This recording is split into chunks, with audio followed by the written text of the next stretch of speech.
Hello दोस्तों, नमस्कार। Study with Sanjay channel में आपका फिर से एक तहे दिल के साथ आपका स्वागत है। तो दोस्तों, यहाँ पर मैं लेकर आया हूँ जो यूपी पुलिस कांस्टेबल की जो वैकेंसी है उसके बारे में जो अपडेट आई है पूरे डिटेल में यहाँ पर हम समझते हैं क्या अपडेट आई है। तो दोस्तों, वीडियो को लास्ट तक देखेंगे और मैं यहाँ पर उनके लिए वीडियो बना रहा हूँ जो दोस्तों यूपी पुलिस में कांस्टेबल की यूपी पुलिस कांस्टेबल का जो सपना लिए बैठे हैं।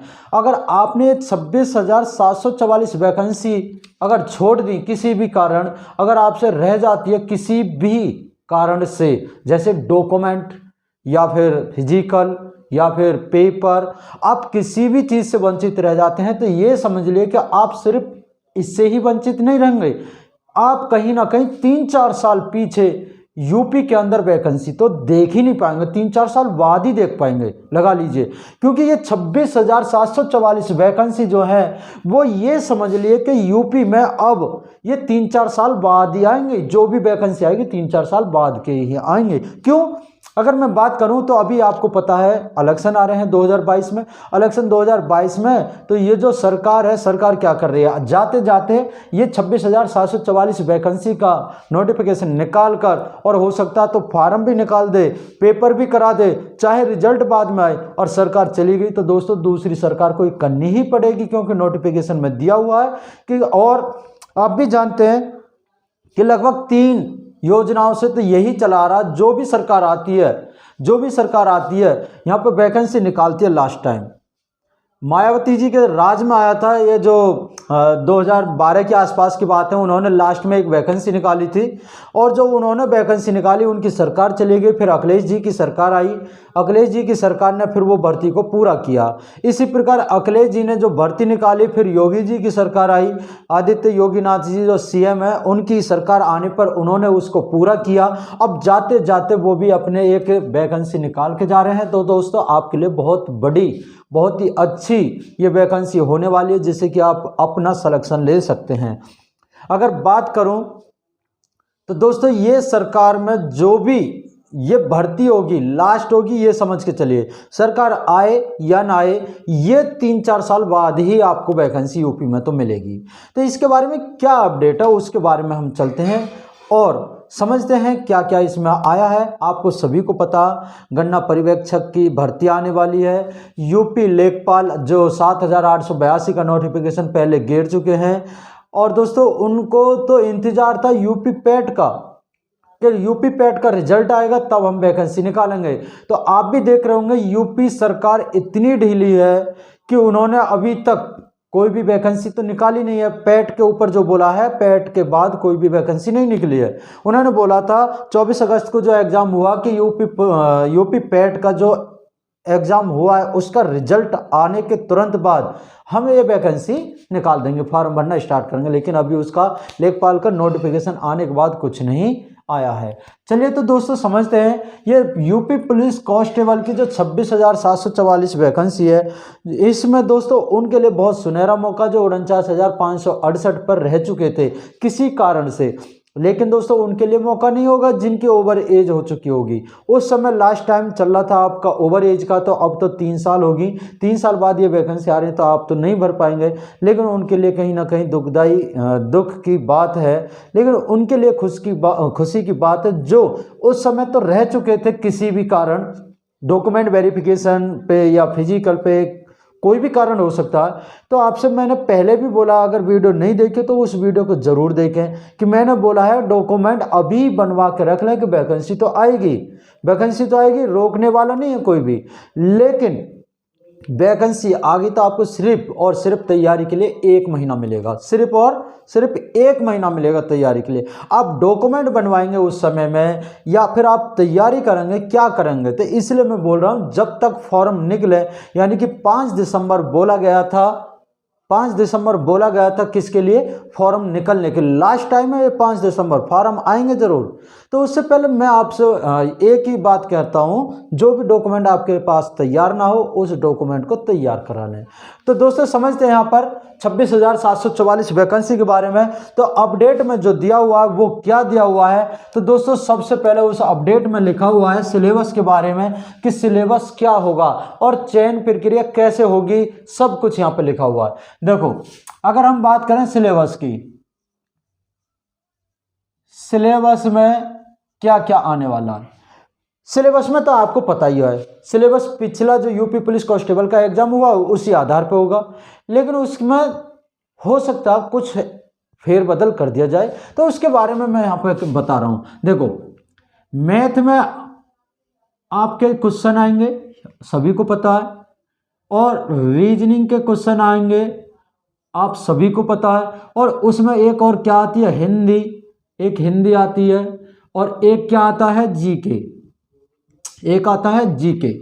अब दोस्तों इसमें ना यूपी लेखपाल, यूपी कांस्टेबल सभी में चेंजिंग की गई है सब्जेक्ट, मतलब सिलेबस जो है। अब इसमें जो सिलेबस है वो क्या रखा गया है, देखो अगर मैं मान लूँ यहाँ पे 35 क्वेश्चन आते हैं इसके, तो इसके 40 क्वेश्चन आएंगे, यानी कि दोनों को मिलाकर ऑल ओवर 70 नंबर 75 क्वेश्चन आएंगे। कितना आएंगे, 75। ये 75 क्वेश्चन आएंगे। अब आप क्या कहेंगे, क्या ये 35 ही क्वेश्चन आएंगे, 35 ही क्वेश्चन आएंगे? नहीं दोस्तों, 35 नहीं, मैं एक अंदाजा बता रहा हूं आपको, जो पिछली साल का है, जो पिछली जो वैकेंसी हुई है ना, उसके आधार पर बता रहा हूं मैं। ये ऐसे दिए थे, या तो 35 हो सकते हैं मैथ के और 40 हो जाएंगे रीजनिंग के। अब ये कंपलसरी परफेक्ट नहीं है कि 35 हो जाएंगे, हो सकता है यहाँ पर 32 रह जाएं, और हो सकता है यहाँ पर 43 पहुंच जाएं। ये बिल्कुल भी हो नहीं सकता कि एक्चुअल में ये होगा, और कुछ पता नहीं ये और 30 से भी नीचे पहुंच जाए। मान लो ये मैं कहने लगूँ ये 30 ही है, तो ये 45 भी हो सकते हैं, ये 45 हो सकते हैं, ठीक है। तो इस प्रकार से यानी कि मैथ और रीजनिंग ऑल ओवर मिलाकर 75 क्वेश्चन होंगे, और 75 क्वेश्चन कितने नंबर के बनते हैं, प्रत्येक क्वेश्चन 2 नंबर का होगा, प्रत्येक क्वेश्चन 2 नंबर का होगा, तो ये कितने रह जाएंगे, 150 नंबर, 150 मार्क हो जाएंगे। और इसमें 150। अब इसी प्रकार अगर बात करें तो यहां पर भी कुछ पता नहीं, ये 45 हो जाए और ये 30 हो जाए, या फिर मैं कहने लग जाऊं ये मान लीजिए 42 हो जाए और ये 33 हो जाए, लेकिन इनको भी मिलाकर ऑल ओवर क्या होंगे, 75 क्वेश्चन होंगे। ये भी 75 क्वेश्चन हो जाएंगे। ये चीज तो मैं बता रहा हूं, लेकिन उन्होंने बोला था मैथ रीजनिंग हिंदी जीके में कोई संशोधन किया जाएगा तो वो आपको नोटिफिकेशन में बता दिया जाएगा, लेकिन वो क्लियर नहीं हुआ है। और ये भी कितने नंबर के बन जाते हैं, ये भी 150 नंबर के बन जाते हैं। ये भी कितने नंबर के बन जाते हैं, 150 नंबर के, ठीक है। अब ये अगर देखा जाए तो ऑल ओवर कितने नंबर का पेपर होगा, 300 नंबर का होगा। कितने का होगा, 300 नंबर का ये पेपर होगा। अब 300 नंबर का जब पेपर होगा तो आपको पता है पिछली मेरिट कितने पे लगी थी, अब सभी को पता होगा, जो पेपर दिए हैं उनको तो सभी को पता होगा। तो यहां से 220 से स्टार्ट हुई थी, 220। आपके लिए क्या करना, अब एक चीज बताइए मुझे, इसे छोड़िए कि आप इसमें किस किस में तैयारी कर सकते हैं, आपको सभी को पता है। अगर मैं जीके की बात करूं, जीके में कोई भी सिलेबस पर मतलब निश्चित नहीं है कि ये इसमें से आएगा और इतना आएगा, लेकिन जीके में पढ़ने वाला कभी भी फुल में फुल ला नहीं सकता, ये गारंटी, क्योंकि इसका कोई भी और छोर नहीं पता होता है जीके का। लेकिन इसका तो जरूर पता है, हिंदी में सिलेबस पूरा दिया हुआ, उसमें आप 42 में से कुछ भी नहीं है तो 40 तो आराम से कर जाएंगे, 42 में से 40 बिल्कुल कर जाएंगे। अगर 45 आए तो 43 तक भी पहुंच सकते हैं। लेकिन मैं एक अंदाजा बता रहा हूं आपको लाने कितने। अब 42 में तो 40 लाए, और रीजनिंग की बात करूं तो रीजनिंग में 45 में से 45 भी आते हैं, 45 में से 45 भी आते हैं, कोई दिक्कत नहीं है। लेकिन मैं फिर भी 40 मान के चलता हूं, 40 मान के चलता हूं। अब मैथ की बात करें तो मैथ में आप कितने ला सकते हैं बताइए, मैक्सिमम आप 25 तो ला ही सकते हैं, 30 में तो 25 आराम से हो जाएंगे, बहुत हल्का सिलेबस होता है, बहुत ही हल्का। और ऑल ओवर इसमें देखो कितने बन जाते हैं, ये कितने बन जाते हैं, तो ये बन जाते हैं 105 और 105, ठीक है। अब ये 105 बन जाते हैं, तो आप इसमें कितने कर सकते हैं, मैं मानता हूं आप 15 तो आसानी से कर देंगे, 15 क्वेश्चन आसानी से हो जाएंगे। अगर 15 आपने इसमें से भी किए तो कितने बन जाते हैं, 120। अब 120 क्वेश्चन हुए और पर क्वेश्चन 2 नंबर का है, तो कितने बन जाते हैं आपके, 240 नंबर। बताइए आप जीके में आप जीके में जब तैयारी कर रहे हैं तो जीके में इतने तो आ ही जाएंगे। जीके में तैयारी करने वाला यानी कि कोई भी कंपटीशन की आप तैयारी करते हैं तो आप इतने तो ला ही सकते हैं आसानी से, ठीक है। जब आप इतने ला सकते हैं, मैं बोल रहा हूं कि जीके में आप 15 लाए तो आपके नंबर इतने बन जाते हैं। और मैं तो ये कहता हूं आप हिंदी में भी और कम कर लीजिए, बेशक से 5 नंबर और कम कर लीजिए। जब यहां से 5 नंबर करेंगे, मान लीजिए 35 कर दिया आपने, तो ये कितने बन जाते हैं टोटल? देखो 15 आप इसमें लाए, और जब 15 इसमें लाए तो कितने बन जाते हैं? ये कितने हो गए? 50, 90 और 10, 115 क्वेश्चन। अब 115 लाते हैं आप, और प्रत्येक क्वेश्चन 2 नंबर का है, तो 230 नंबर आपके जब भी बन रहे हैं, 230 जब भी। अब लगा लीजिए मैंने इतना कम कर दिया, 5 इसमें कम कर दिए, 5 इसमें कम कर दिए, और इसमें भी कम कर दिए मैंने कम से कम 7 नंबर, और इसमें तो बहुत ही कम कर दिए। आप इतने तो ला ही सकते हैं। मेरिट पे क्या फर्क पड़ेगा? देखियो, जब 49,568 वैकेंसी आई थी, 49,568, जब ये वैकेंसी आई थी तो मेरिट लगी थी 3-3, 4-4 वे, नंबर घटा करके लगी थी 3-3, 4-4 वे। जब ये 49,568 थी, मैं मानता हूं कि 26,744 लगभग आधी वैकेंसी है। क्या बच्चे रह पाए होंगे? अभी 42,000 एक वैकेंसी आई, 49,000 एक वैकेंसी आई, अब भर्ती निकलने पे ही। तो इसके लिए मैं मानता हूं कि बच्चे होंगे, कंपटीशन तो बढ़ ही रहा है। लेकिन अब ये भी तो देखिए, जब ये बच्चे इतने हैं और ये वैकेंसी अभी 3 साल पहले गई है, तो मेरिट भी तो कहीं ना कहीं नीचे आएगी। फिर अगर मेरिट पर कोई फर्क नहीं पड़ता है, जब मेरिट पर कोई, अब लगा लीजिए लास्ट मेरिट 142 कुछ समथिंग ऐसे गई थी बच्चों की, एससी की बात कर रहा हूं मैं, ये नहीं कह रहा कि सभी की। एससी में 142 पे गई थी। एससी वालों के लिए तो बहुत ही अच्छा मौका है यहाँ पर कि आप 142 पे पहले गई थी, तो अब की बार तो और नीचे जाएगी, 135 से 130 पे रह जाएगी मेरिट। तो उसके हिसाब से अगर देखा जाए तो उनके लिए तो बहुत ही सुनहरा मौका है। अब आती है जनरल की बात कि जनरल वालों को क्या क्या डॉक्यूमेंट तैयार कराने होंगे, और जो जनरल को छोड़कर किस किस को तैयार कराने होंगे। अगर मैं बात करूं अदर स्टेट की, दोस्तों अदर स्टेट की बात करूं, अदर स्टेट की, अदर स्टेट वाले बच्चे अगर यूपी में फॉर्म भरना चाहते हैं तो वे सबसे पहले तो जनरल में काउंट किए जाएंगे, जनरल में फाइट करेंगे बिल्कुल। अदर स्टेट के अगर यूपी की वैकेंसी देखते हैं तो वो जनरल में फाइट करेंगे, उसे कोई भी कैटेगरी में छूट नहीं मिलेगी, चाहे वो एससी हो, एसटी हो, ओबीसी हो, किसी भी कास्ट का हो, और वो किसी भी स्टेट का हो, और यूपी में आता है तो वो किस में जाएगा? वो जर्नल में जाएगा, वो जर्नल में वैकेंसी देखेगा।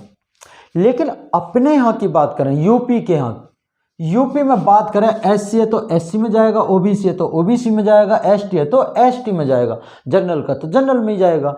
लेकिन अब उनके लिए अगर मैं बात करूं डॉक्यूमेंट की तैयारी की, डॉक्यूमेंट आपको बनवाने लेने चाहिए, ठीक है।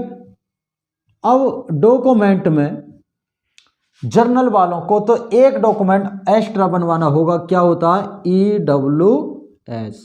EWS एक सर्टिफिकेट चाहिए, ठीक है, प्रमाण पत्र, EBS प्रमाण पत्र, ये तो चाहिए ही चाहिए जर्नल वालों को, जिसमें आप जर्नल वालों को कोटा मिलता है, ठीक है। इसके साथ आपको और क्या चाहिए?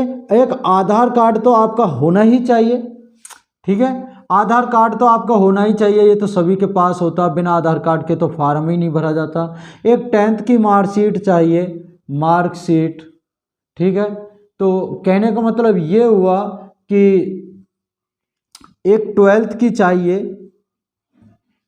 आपको। और क्या चाहिए आपको? एक देखो जाति प्रमाण पत्र होता है, जनरल वालों के लिए नहीं, वो SC ST वालों के लिए बोला जाता है, ठीक है। जाति प्रमाण पत्र, जाति प्रमाण पत्र, एक आपको आय प्रमाण पत्र। अब इसमें सभी में बताता हूं क्या क्या आपको चाहिए। आय प्रमाण पत्र, और एक होता जाति आय, एक होता मेन जो होता है वो होता मूल निवास। आप कहाँ के मूल निवासी हैं, ये यहाँ पे डिपेंड करता है मूल निवास पर।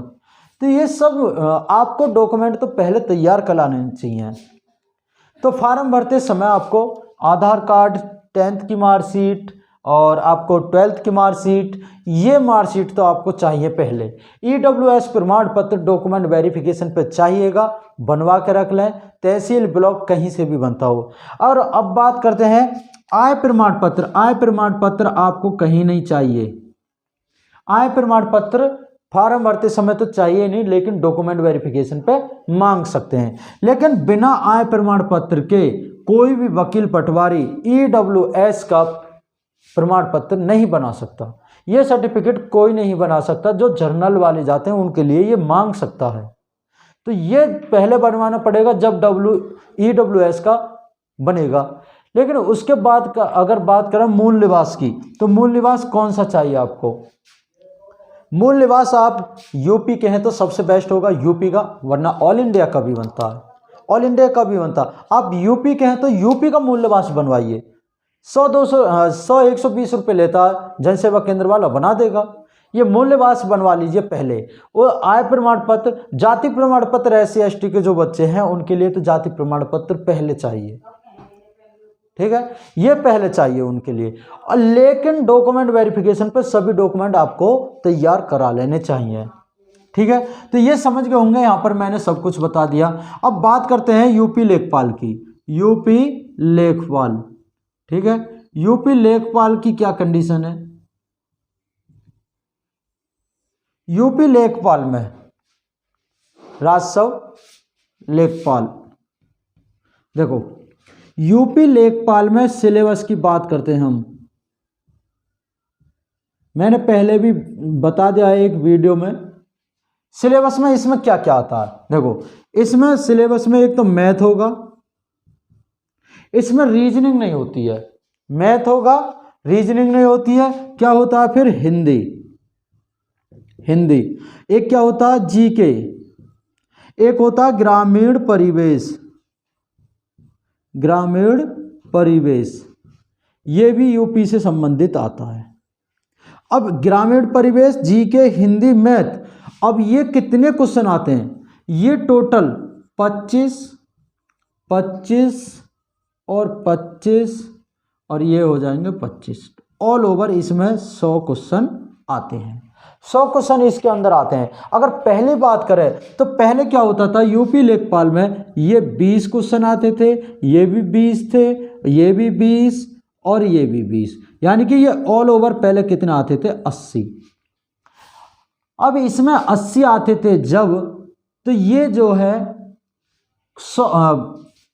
नहीं दोस्तों, यहां पर क्या मैं ये बता रहा हूं, क्वेश्चन तो होते तो पूरे, लेकिन ये इतने इतने नंबर के होते थे, यानी कि पर क्वेश्चन 0.8 का होता था। यानी कि क्वेश्चन तो होते थे 100 ही, लेकिन ये होते थे 0.8 नंबर का एक।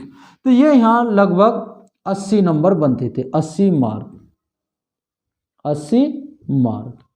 पहले ये 80 मार्क का होता था 100 क्वेश्चन, यानी 25 क्वेश्चन 20 नंबर के, 25 क्वेश्चन 20 नंबर के, 25 क्वेश्चन 20 नंबर के, 25 क्वेश्चन 20 नंबर के, यानी कि 100 क्वेश्चन 80 नंबर के। लेकिन मेरिट जो लगती थी वो 100 पे लगती थी, तो 20 नंबर इसमें क्या लगता था? पहले इंटरव्यू। लेखपाल के अंदर पहले इंटरव्यू होता था, 20 नंबर का इंटरव्यू जुड़ करके जब 100 नंबर के बनते थे और तब उसमें से मेरिट लगती थी। लेकिन अब क्या किया, अब उन्होंने संशोधन कर दिया कि इंटरव्यू तो हटा दिया, इंटरव्यू हटा दिया यूपी के अंदर हर जॉब से। लेकिन यहां पर 100 क्वेश्चन 100 ही नंबर के आने लगे, 100 क्वेश्चन 100 ही नंबर के आने लगे हैं। अब ये पर क्वेश्चन 1 नंबर का होगा और नेगेटिव इसमें भी होगी, नेगेटिव इसमें भी होती है 1/4 और 1/4 इसमें होगी। तो दोस्तों दोनों में नेगेटिव तो बहुत ठीक है, मतलब ज़्यादा हार्ड नहीं है। 1/3 तो बहुत ज़्यादा हार्ड हो जाती है, लेकिन 1/4 बिल्कुल सही है। 1/4 की नेगेटिव, यानी कि 4 क्वेश्चन आपके गलत, तो आपका 1 नंबर कट जाएगा। 4 क्वेश्चन गलत होने पर 1 नंबर पूरा कट जाएगा, ठीक है। 1/4 का मतलब ये हो गया। अगर आपका पहले 1/3 की देखी जाए तो 1/3 पे 33.3% आपके नंबर कटते हैं, यानी कि 3 क्वेश्चनों पे 1 नंबर और यहाँ पर 4 क्वेश्चनों पर 1 नंबर। तो ये तो आपको पता चल गया सिलेबस यूपी लेखपाल में ये है और भर्ती इसकी भी होगी और बहुत जल्दी होगी। लेकिन इसकी बात करें तो वैकेंसी कितनी थी, इसकी वैकेंसी 7,882 वैकेंसी, 7,882 वैकेंसी, जिन पर यहाँ पर यूपी लेखपाल का चयन होना है। ठीक है, तो दोस्तों ये चीज़ मैं यहाँ पर आपको समझा रहा था। और आपको एक चीज़ तो मैंने इंपॉर्टेंट छोड़ी थी जो बतानी थी, वो क्या थी, देखो आपको ये चीज़ मैं बताना भूल गया कि आपको आधार कार्ड की बात करूं तो आधार कार्ड में होता क्या है। सभी बच्चों के तो नहीं कह सकता, लेकिन कुछ बच्चों के मैंने खुद देखे हैं आधार कार्ड में क्या मिस्टेक होती है। किसी का जन्म ऐसे है 10/08/1998 मान लो, चलो ठीक है, 10/8/1998। अब ये तो होता है दिन, ये होता है मंथ, ये होता है ईयर, ठीक है। लेकिन मैंने किसी के आधार कार्ड में क्या देखा है कि यहाँ पे 08, 10 और 1998, यानी कि हाई स्कूल में तो ये नंबर, हाई स्कूल में तो ये डेट ऑफ बर्थ होगी और आधार कार्ड में ये होगी, और स्टूडेंट समझता, बच्चा समझता कि दोनों सही हैं। लेकिन जब डॉक्यूमेंट वेरिफिकेशन होती है तो बस यहीं पे पकड़ा जाता है। वो क्या कहते हैं कि तेरा जन्म 10 तारीख को हुआ था या 8 तारीख को, जन्म 8वें महीना में हुआ था या 10वें महीना में। तो यहाँ से बहुत बड़ी इशू है, ये आपको क्या करना होगा। लेकिन आधार कार्ड में ये नहीं समझते वो कि यहाँ पे मंथ है, यहाँ पे डेट है, यहाँ पर ईयर है, लेकिन आप उनसे, उन्हें कोई मतलब नहीं इनसे। अब ये जब तक पहचान नहीं होगी, जब तक डेट 12 तारीख से ऊपर ना हो, जैसे 24 तारीख को हुआ होगा, अगर 24 लिखी है तो वो समझ जाएगा 24 तो महीना होती ही नहीं है, लेकिन 24 तारीख होती है, तो 24 तारीख 8वां महीना 1998। लेकिन ये 12 से जैसे ही नीचे जाती है संख्या, ये संख्या 12 से नीचे जाती है, मान लीजिए 11 आ गई, तो यहाँ से 11 तो महीने होते हैं बिल्कुल, और 11 नहीं 12 महीने होते हैं, लेकिन यहाँ पर 11 तारीख है या 11 महीना। तो इस प्रकार से आधार कार्ड में बहुत दिक्कत होती है। तो आधार कार्ड को ये सुधार कर लें, और आधार कार्ड हर जगह चेंज हो रहे हैं, ये सही से आगे पीछे जो है इन्हें सही करा लें, एडिट कराएं या और करेक्शन हो रहे हैं सब जगह, तो इस आधार कार्ड को पहले ही सही करा लें। कभी कभी ऐसा होता है कि फॉर्म भरने वाला हाई स्कूल की मार्कशीट से नहीं भरकर इस डेट ऑफ बर्थ को डालता है, और वहाँ पर यहाँ पर अलग अलग हो जाती है, और हाई स्कूल में कभी चेंज नहीं करा सकते हैं आप, इसलिए आधार कार्ड में सब जगह चेंज होता है, तो आप आधार कार्ड में तो चेंज करा लें। ठीक है, तो दोस्तों यही मैं यहाँ पर बता रहा था इस वीडियो माध्यम से, तो आपको समझ में आया होगा यूपी पुलिस के बारे में कब कैसे और क्या होने वाला है, ये तो आप समझ गए होंगे। तो दोस्तों वीडियो को लाइक और शेयर ज़रूर करें। मिलते हैं नई वीडियो में, जब तक के लिए बने रहिए। जय हिंद, जय भारत।